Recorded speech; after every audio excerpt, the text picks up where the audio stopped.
It may look like this on the outside, but the truth is, I'm broke as fuck and I don't know what I'm doing.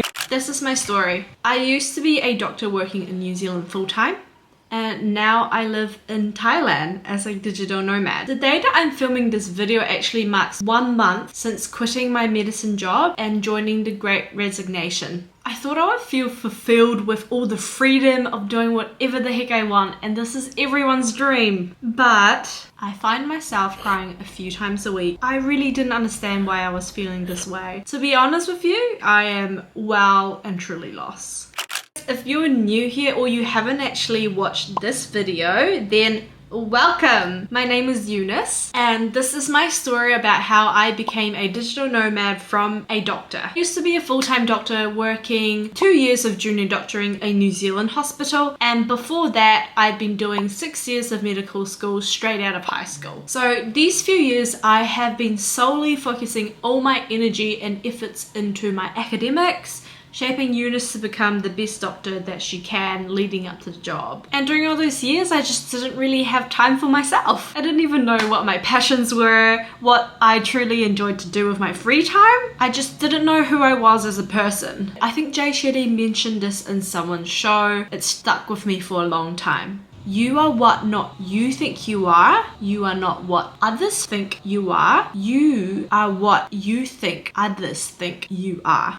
Just let that sink in for a second. All along, I've been growing up in someone else's expectation of what I should be and what I should become. Perfect student, the perfect daughter, and now recently, the perfect adult that has everything figured out suddenly. Since now I'm a doctor and I'm supposed to have specialized, to have bought myself a house and do those things according to society's plans. A lot of people may be thinking like, why are you making this such a big deal? This is something that everyone goes through at your age. This is life. Yeah, I understand that. It does take up a lot of time and effort when you start questioning yourself and when you start questioning your whole existence. But I think doing it now is way better than trying to figure life out and what you actually want to do when you're 50 and you can't unwind back time. All that time that you've wasted working on something that means nothing to you. Can you guys relate to me? I can't be the only one reflecting on these things, right? If you're listening, please comment below and share with me what you're going through so we can connect and I can feel like I'm not the only one going through this at the moment. Now I am a digital nomad, traveling the world full-time, trying out a different life, trying to figure myself out, what I like to do, what I want to bring to this world. You know, by the end of this journey, I do still want to do medicine.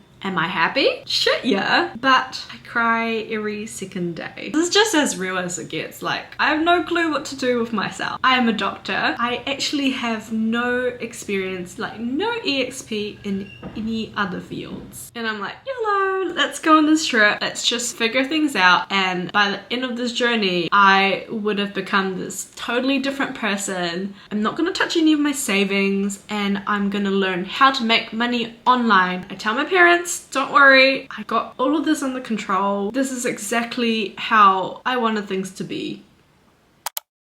I don't have it figured out at all. My boyfriend still has his full-time job, working remotely for a digital marketing agency from New Zealand, and there's me. No stable income, getting rejected left and right by freelancing jobs, and with my current side hustles that I'm working on like YouTube, I'm growing very slowly as a channel, but shout out to you all loyal subscribers. Thank you so much for watching my videos. I absolutely appreciate it that you are here with me right now. I'm hoping to shift my niche down the line of productivity and teaching people who have 9-to-5 jobs and feeling a bit stuck in their industry to try something that I'm doing.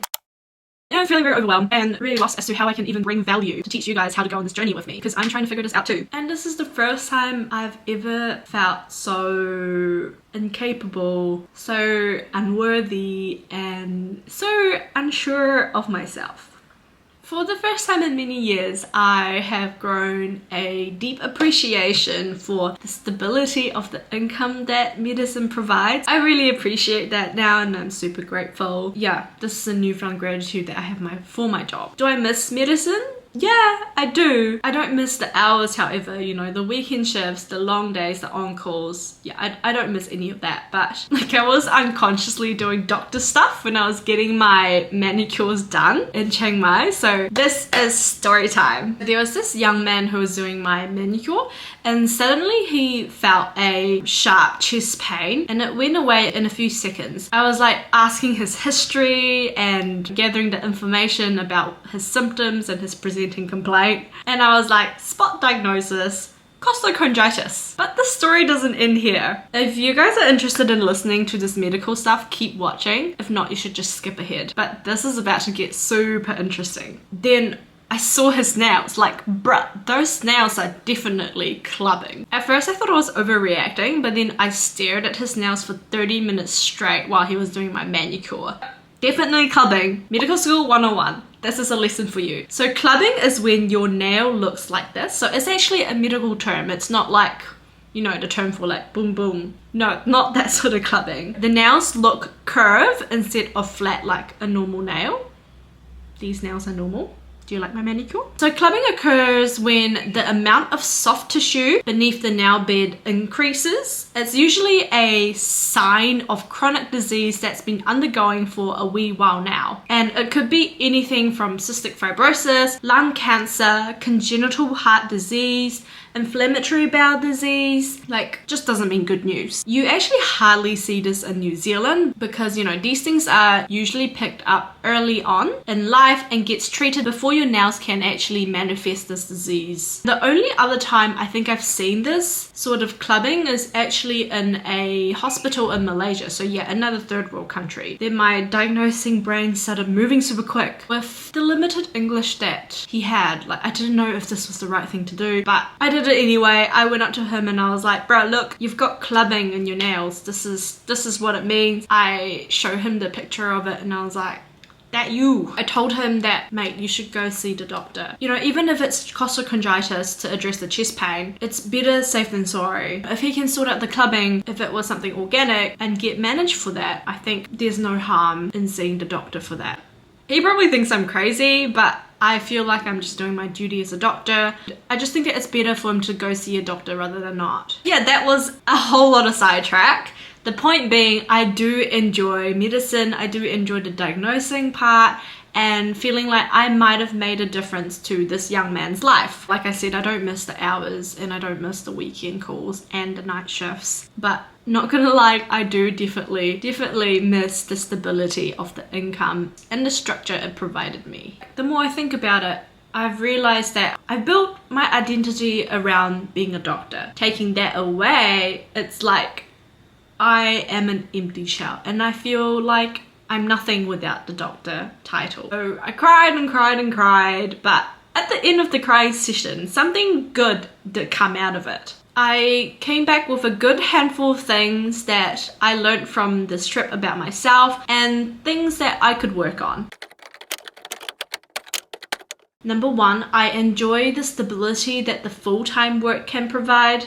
Number two, I am lacking in a lot of areas outside of medicine and I want to learn to make those areas better. Number three, money is actually really hard to make and my pride often gets in the way with trying new things knowing that the pay isn't as good as a doctor pay. So then I shy away from those things. Number four, I've learned that there are so many invisible boundaries and lines that we set for ourselves that really boxes us in. Like we're supposed to do this, supposed to do that in order to fit in the norm. I give myself this expectation that I have to do this by this time or else.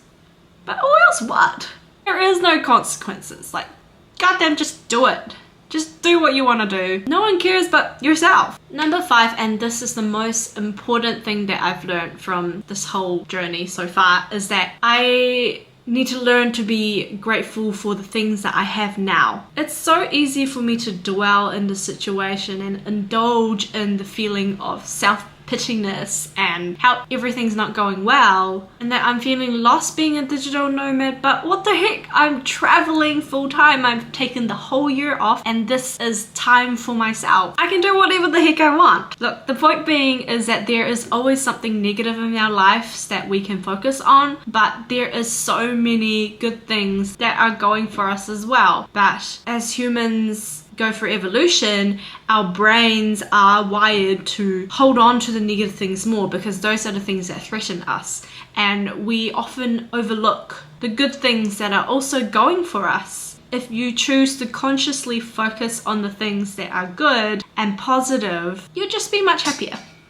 Just much happier. At the end of the day, I'm still not making that much money. I haven't solved the problem, but I've acknowledged that this problem needs figuring out. So, I've addressed the problem and now I'm gonna focus on the solutions. I don't have to be sad about this while I'm trying to figure things out. I want to feel grateful. I want to feel happy that I even have this opportunity to struggle, so then I can actually grow as a person when I get unstuck. Alright guys, I hope that the next time I see you guys, I can finally say, woo, my financials have gone up and I finally made it. Thank you so much for watching till the end. Please comment below. I am grateful, so I know that you've watched to the end of this video. Make sure that you are subscribed to my channel because my next video is going to be how I get myself unstuck in 5 quick steps so you can get yourself out of a bad situation and feeling lost quickly. See you all next time.